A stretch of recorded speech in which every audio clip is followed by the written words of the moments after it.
What's up? It's your boy Jones N Mann, and tonight we're jonesing on Old Monk Rum, baby. Let's go! So yeah, you heard me right. Old Monk Rum.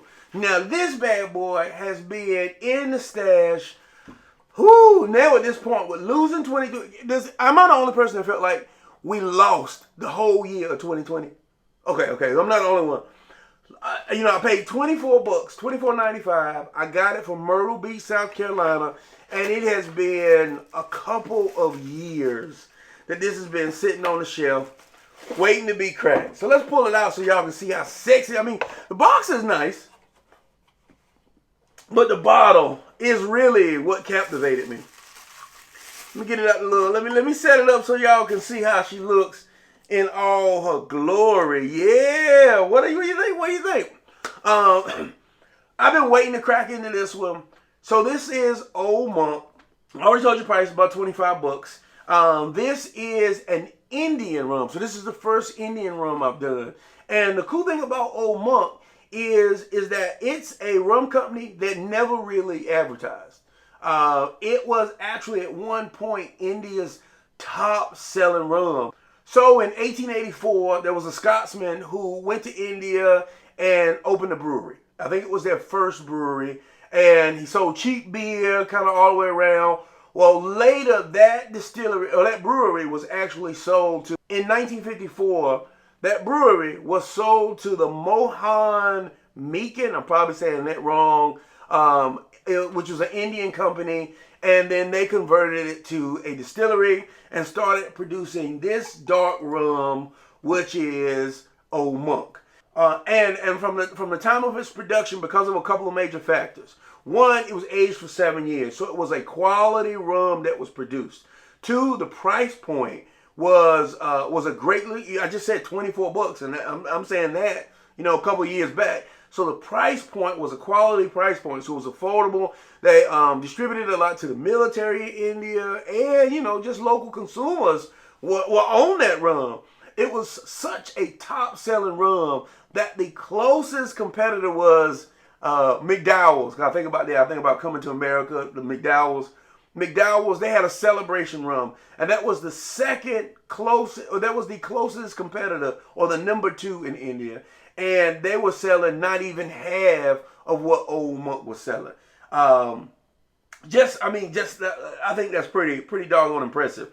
The Old Monk name, and as you can tell, the design was kind of a tribute to the Benedictine monks that were producing their own liquor. You probably seen Benedictine before, heard of it before, as like a herbal after dinner kind of drink. So it was all kind of done in tribute to that. Up until 2005, when Celebration actually surpassed, Celebration started doing more marketing and actually surpassed Old Monk sales. And honestly, it's kind of been on a decline, possibly being defunct and going out of business. I've heard bad things about this rum, but today we're gonna try it. So we're gonna do what we do, house rules. We're gonna pop this thing on open.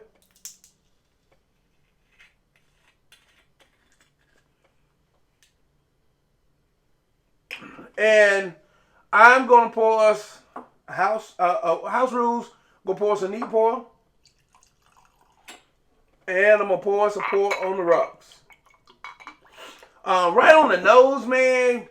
Really dark. I mean, in every description I hear about this, I hear dark a lot, and it smells dark on the nose. Yeah, smells dark. It's got some legs on it. Wow. Woo! I'm almost scared to give it a taste, but we're going to taste it. I'm going to tell you what I think about it. We're going to rate it on a scale of 1 to 5. Let's go. Oh, around here we say clink 'em and drink 'em.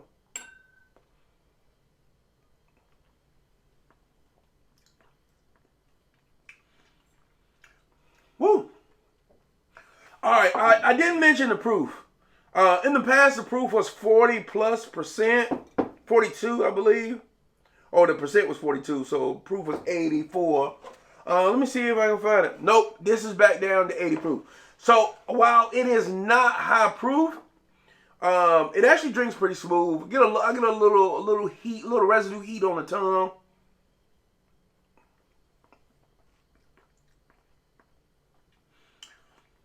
I don't get a lot of like caramels that I'm used to with rums. Whew. And I'm saying woo because it's not really hot. Like it's not really filling me up. Ooh. Let's go ahead and let's put it on this ice ball right here. Swirl it on around. Clink them and drink them.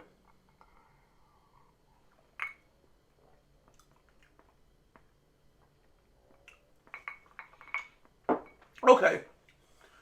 Woo. Let me get my thoughts together. This is, my first thought is it's kind of funky, but it has a bold kind of taste to it. It has a really dry kind of, or I would say not really dry, semi-dry kind of finish. Has a little bit of heat that lingers in there, kind of high for, you know, it almost drinks like a 42 or 45. It tastes like some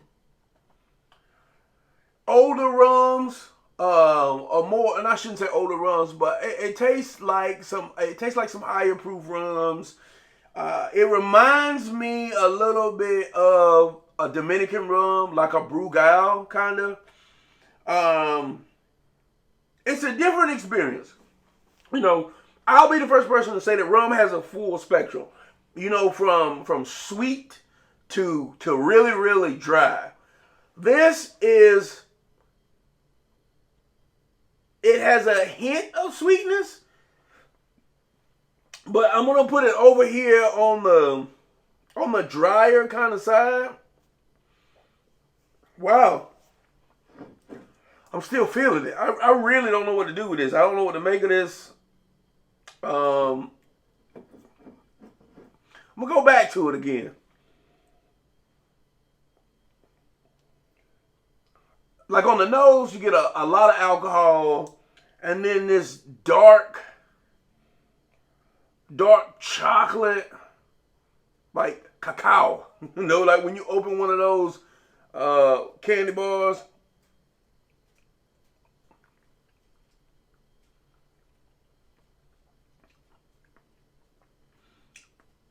There's a little sweetness in them, but there's also a little bitter in there. I don't know, man. This is I get it. I can see where you taste some of the age, you taste the barrel aging in there. Does it still say 7 years? This is very old, vatted, triple X rum, triple X. There is no age statement on it anymore. Yeah, and no age statement on the bottle.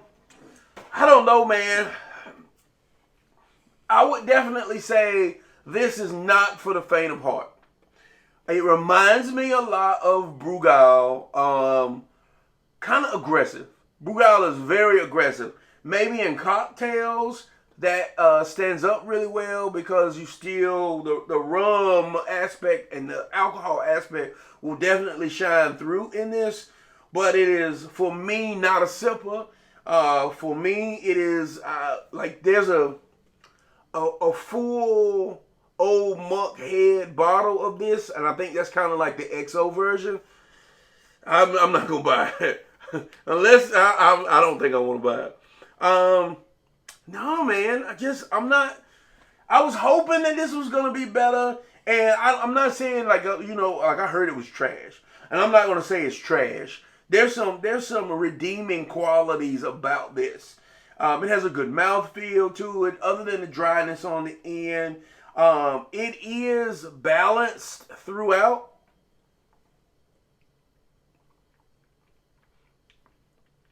It stays true to what it is. There's not a lot of like, ooh, it tastes different this time. No, it's pretty solid. Now I'm starting to get a little bit more of the vanilla now that I've gone into it a couple times. But if you can see from my facial expression, like it's a rough ride. It's a rough ride, and and that's weird, not from a heat perspective. Like it's not totally just it's just aggressive. Like it is all over my mouth, kicking and screaming kind of deal. I don't know. It's just, I don't think this is my type of rum. So I'm going to probably rate it somewhere in the neighborhood of a 2. It is very inexpensive, 24 bucks. And yeah, I'm going to probably give it a 2. Yeah, I'm not a big fan of this, honestly. But have you tried Old Monk? Tell me what you think about it. If you are one, if you might like Clement or some more rum, agricool kind of rums, that this might be your, because this has a little bit of sweetness in it. This might be your sweet aspect of it. But yeah, this one's not for me, bruh. Not for me. Old Monk, we're going to give it a 2. And if you ask me, I'm starting to understand where the decline came from. Now, if you've tried Old Monk before, you tried some of the old bottles versus the new bottles, like, is this pretty true? Or did the quality of the spirit change? Go. Well, that's all I got for you today, man. Be sure to follow me on Facebook, Instagram, and Twitter on fire, baby. And if you need something, I want you to grow with me or help me grow, go to www.cwspirits.com/JonesNmann. We ship everywhere, but everywhere in the States except for Alaska, Hawaii, Massachusetts, and Utah. Let me ship something. Let me ship something to you. Support your boy.